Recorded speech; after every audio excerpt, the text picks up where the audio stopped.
करे कोशिश अगर इंसान तो क्या क्या नहीं मिलता। वो उठ के चल के तो देखे जिसे रास्ता नहीं मिलता। भले ही धूप हो कांटे हो पर चलना ही पड़ता है। किसी प्यासे को घर बैठे कभी दरिया नहीं मिलता। कहे क्या ऐसे लोगों को जो कह के लड़खड़ाते हैं कि हम आकाश को छू लेते मगर मौका नहीं मिलता। कमी कुछ चाल में होगी, कमी होगी इरादों में, जो कहते कामयाबी का हमें नक्शा नहीं मिलता। इन्हीं लाइनों के साथ में आज मैं आपके लिए लेकर के आया हूँ स्ट्रक्चर ऑफ एटम का अपना एक इनिशिएटिंग या इंट्रोडक्शन क्लास। तो आज से हम लोग अपनी क्लास स्टार्ट कर रहे हैं और इस क्लास के माध्यम से हम लोग रेगुलर वीडियोस केमिस्ट्री की प्राप्त करेंगे। तो आज का टॉपिक है हमारा, आज हम लोग पढ़ने वाले हैं क्या, एटॉमिक स्ट्रक्चर। तो एटॉमिक स्ट्रक्चर में हम लोगों को पढ़ना क्या है, सबसे पहले हमें एटम को पढ़ना होता है। एटम क्या होता है? An atom is a smallest particle of a molecule which can take parts in chemical reaction। Atom क्या होता है? किसी भी मॉलिक्यूल का वो छोटे से छोटा पार्ट है जो केमिकल रिएक्शन में पार्टिसिपेट करता है। अब हम एटम को क्या करेंगे बेटा, डिवाइड करने वाले हैं। एटम को अगर हम डिवाइड करें तो दो पार्ट में डिवाइड करते हैं। ये पहला होता है बेटा stable particle, first stable particle, और other one is unstable particle. Stable particle and unstable particle, ये दो टाइप के पार्टिकल एटम के अंदर में पाए जाते हैं। तो स्टेबल पार्टिकल, इनके बारे में आप लोग ने 9th से ही पढ़ा है। 9th में आपने पढ़ा था ये कितने टाइप के होते हैं? 3 टाइप के होते हैं। कौन सा होता है? इलेक्ट्रॉन, प्रोटॉन और न्यूट्रॉन। इन तीनों के बारे में अभी हमें डिटेल स्टडी करनी है। यहाँ पर अनस्टेबल पार्टिकल्स के नंबर कितने होते हैं? स्टेबल तो कितने हो गए? ये 3 हो गए, और अनस्टेबल कितने होते हैं? अबाउट 42 होते हैं, जिनका यहाँ पर हमें डिटेल में नहीं जाना है क्योंकि हमारे काम लायक नहीं है। यानी यहाँ से हमारे जे मेंस, एडवांस, इवन नीट में भी कोई क्वेश्चन बनता नहीं है। बस इंट्रोडक्शन करके यहाँ पर हम लोग इसको लीव करने वाले हैं। देख लेते हैं क्या क्या होता है। अनस्टेबल में आपका आता है Mason, positron, etcetera. Mason, positron, Mason भी 2 टाइप का होता है। एक हल्का मेसान होता है, भारी मेसान होता है। हल्का वाला 2 टाइप का होता है, एक म्यू मेसान होता है, एक पाई मेसान होता है। म्यू मेसान को म्यू ऑन भी कहते हैं, पाई मेसान को पा ओन भी कहते हैं। म्यू ऑन जो होता है ये भी है 3 टाइप का होता है। एक होता है positive mu on, negative mu on और न्यूट्रल म्यू ऑन। इसी तरीके से पा ओन भी 3 टाइप्स का होता है, पॉजिटिव पा ओन, नेगेटिव पा ओन एंड न्यूट्रल पा ओन।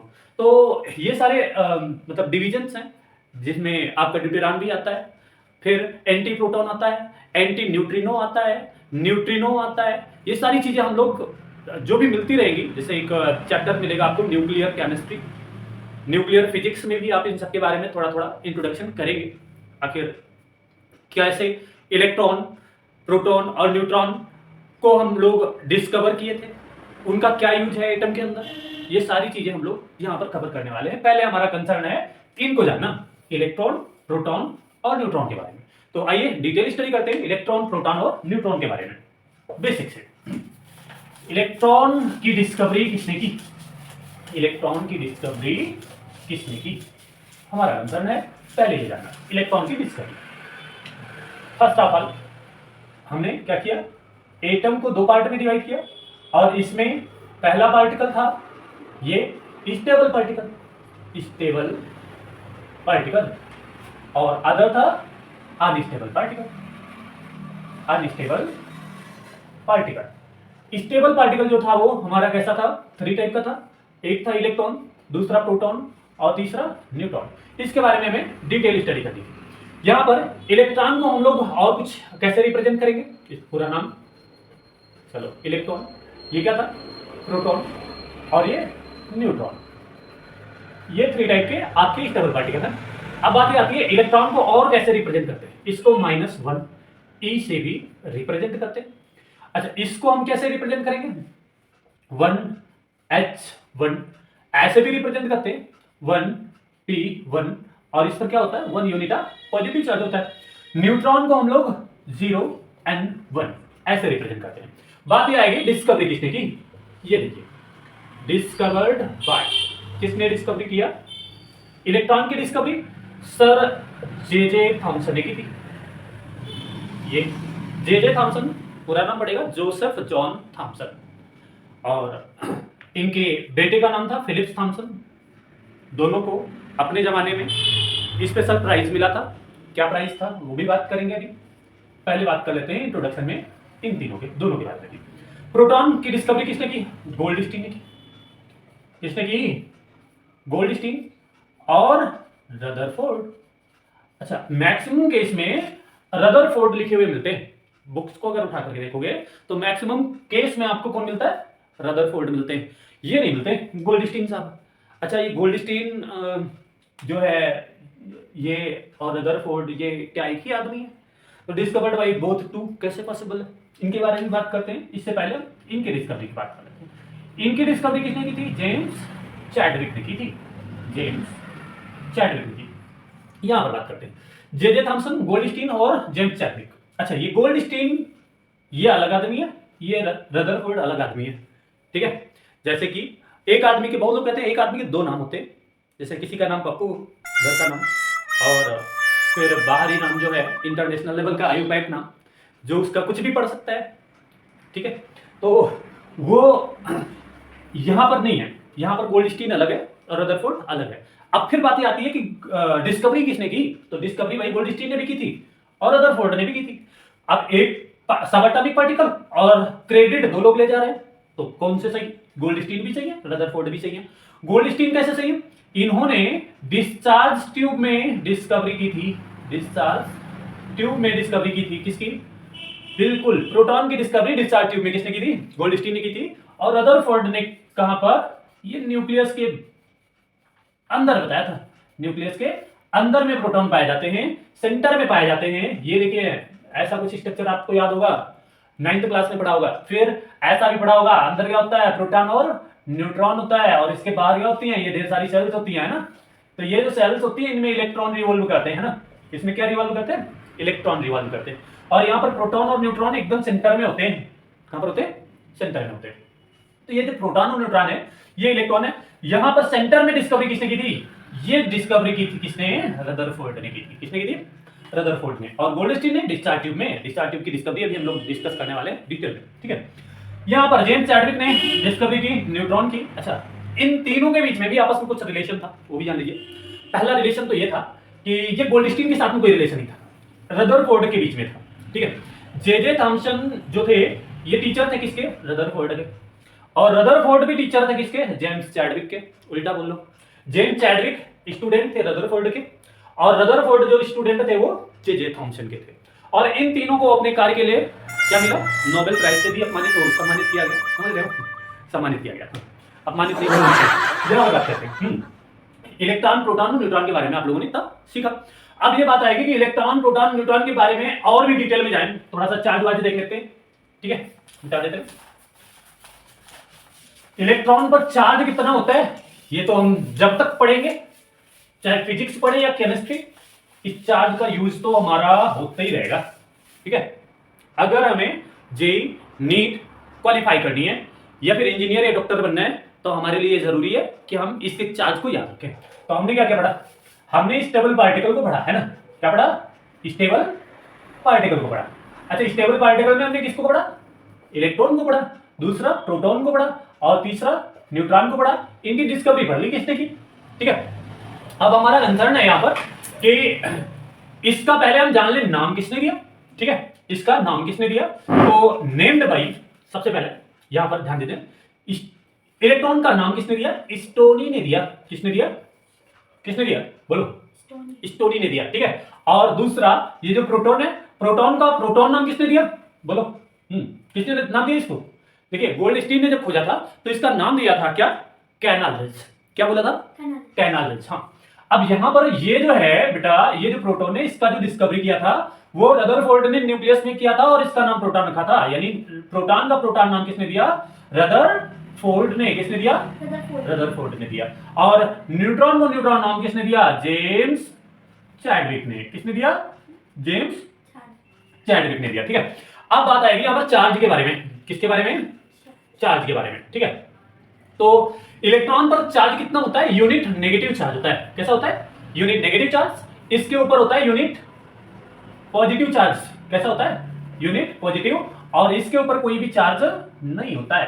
ठीक है, इसके ऊपर कोई भी चार्ज नहीं होता है। तो नेगेटिव में कितना, ये भी बात है। नेगेटिव पॉजिटिव में कितना, निल है तो कोई मतलब ही नहीं है। तो यहां पर नेगेटिव में चार्ज होता है कितना? पहले हम बात करते हैं एक यूनिट की। -1.602 इंटू 10⁻⁻19 कूलम। कितना चार्ज होता है इलेक्ट्रॉन पर? -1.602 इंटू 10⁻⁻19 कूलम। ये चार्ज की वैल्यू हमें याद रखनी है हर समय। ठीक है, खैर बेसिक्स का है ये चार्ज, आपके जेईई नीट में नहीं पूछा जाना है, लेकिन ये चार्ज आपको याद होना चाहिए। ठीक है, काफी कैलकुलेशन में आपको हेल्प करने वाला है। अच्छा, ये कूलम में है, हम इसको किस में चाहेंगे? ESU में चाहते हैं। ठीक है, तो थोड़ा सा राउंड अप करते हैं। -1.6 इंटू 10⁻⁻19 कूलम है, और इसको मैं मल्टीप्लाई कर दे रहा हूं इंटू 3 इंटू 10⁻⁹ से। तो हमारा जो कूलम है वो कन्वर्ट हो जाता है किसमें? ESU में। किसमें? ESU में कन्वर्ट हो जाता है। तो देखिए 16 3 या 48 -4.8 इंटू, यहां पर नेगेटिव साइन है, यहां पर पॉजिटिव साइन है, तो क्या होगा? घट जाए। तो 10⁻⁻10 ESU। ये ESU का फुल फॉर्म आपको पहले से भी पता है, एक बार फिर से जान लीजिए। क्या होता है? Electrostatic unit. क्या होता है? Electrostatic unit. तो ये चार्ज होता है किस पर? ये यूनिट चार्ज होता है इलेक्ट्रॉन के ऊपर, यानी नेगेटिव चार्ज होता है। अब हम अगर प्रोटॉन की बात करें तो इलेक्ट्रॉन और प्रोटॉन दोनों का जो चार्ज होता है वो एकदम इक्वल होता है, बट अपोजिट होता है, उल्टा होता है। जैसे इसका नेगेटिव में तो इसका पॉजिटिव में होगा, सेम वैल्यू सेम होगी। इसीलिए जो एटम होता है वो कंप्लीट एटम जो होता है वो न्यूट्रल होता है, मतलब उसके ऊपर कोई चार्ज नहीं होता है, चार्जलेस क्वांटिटी होती है। तो यहां पर देख लेते हैं इस पर कैसा चार्ज होगा। जिस पर यूनिट पॉजिटिव चार्ज है तो ये माइनस में 1.602 था, ये प्लस में होगा। अब इसका मतलब ये मत समझ लेना कि यहां भी प्लस हो जाएगा, यहां भी प्लस हो जाएगा। ये ऊपर वाला जो पावर वाला चीज है ना वो माइनस में ही रहेगा, बस आगे वाला जो माइनस है वो प्लस हो जाएगा। तो प्लस का 1.602 इंटू 10⁻⁻19 कूलम, ये होता है किसका? प्रोटॉन का चार्ज। ठीक है, अब इसको भी हम किस में कन्वर्ट करते हैं? ESU में। तो कितना हो जाएगा? प्लस का 4.8 इंटू 10⁻⁻10 कूलम, ये चार्ज हो जाएगा। और अगर मैं बात करूं किसकी, इसकी बात करूं, तो इसका जो चार्ज होता है आपने लिख रखा है चार्जलेस। क्या लिख रखा है? चार्जलेस लिख रखा है, मतलब इस पर कोई भी चार्ज नहीं होता है, यानी निल चार्ज होता है, एकदम खत्म। ठीक है, कोई चार्ज नहीं होता है। तो ये हो गया भाई चार्ज। अब बात आएगी मास। किसकी? मास की बात होती है। तो इलेक्ट्रॉन के चार्ज को एक बार फिर से ध्यान दीजिएगा। आप चाहे तो स्क्रीनशॉट ले लीजिएगा, चाहे लिख लीजिएगा, नोट्स बना लीजिए, कहीं भी। ये जो डेटास हैं ये आपके काम आने वाले हैं, बहुत इंपॉर्टेंट है। ठीक है, अब हम लोग चार्ज के बाद बात करेंगे इसके मास की। तो इलेक्ट्रॉन का मास, प्रोटॉन का मास और न्यूट्रॉन का मास कितना होता है, किस किस यूनिट में? ग्राम में, किलोग्राम में और एज वेल एज AMU में, यानी एटॉमिक मास यूनिट में इसका जो मास होता है वो कितना होता है, इसके बारे में बात कर लेते हैं। तो इलेक्ट्रॉन का हम बात करने जा रहे हैं बेटा मास के बारे में। किसके बारे में? मास के बारे में, यानी कितना भारी होता है ये देख लेना है। ठीक है, तो इसका जो मास होगा कितना होगा? 0.0005। ध्यान दीजिएगा, 0 पॉइंट इसके बाद में कितना है? 3 टाइम 0 54। मैं और 2 डिजिट लिख दे रहा हूं, 86 AMU। ये मास होता है किस यूनिट में? एटॉमिक मास यूनिट में। किस यूनिट में होता है?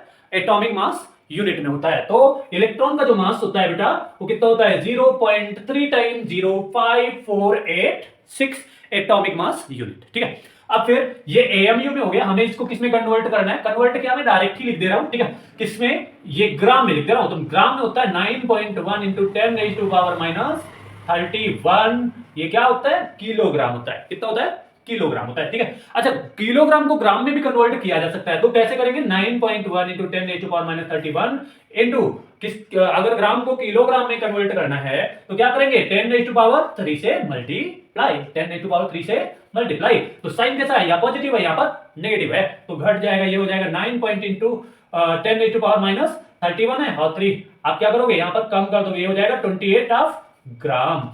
तो इस तरह से हमारा जो मास होगा किसका, इलेक्ट्रॉन का, वो एएमयू यूनिट में 0.005486 एएमयू होता है। और वहीं पर अगर मैं बात करूं किलोग्राम में तो 9.1 इंटू 10⁻³ किलोग्राम होता है। वहीं पर अगर मैं बात करूं किस यूनिट में, ग्राम में, तो कितना आता है 9.1 इंटू 10⁻28 ग्राम होता है। ठीक है, लेकिन प्रोटॉन का जो मास होता है बेटा, प्रोटॉन का मास इसके कंपैरिजन में क्या होता है, ज्यादा होता है। कितना होता है, बहुत ज्यादा होता है, लगभग 1800 गुना से भी थोड़ा बहुत ज्यादा। ठीक है, तो इन सबको तो हम खैर कैलकुलेट करने वाले हैं कि इलेक्ट्रॉन प्रोटॉन से कितना छोटा होता है। ये सारी चीजें अभी हम लोग कैलकुलेट करके भी निकालेंगे। यहाँ पर हमें बात कर लेनी है बेसिक्स के बारे में, तो ये प्रोटॉन के बारे में बात कर लेते हैं।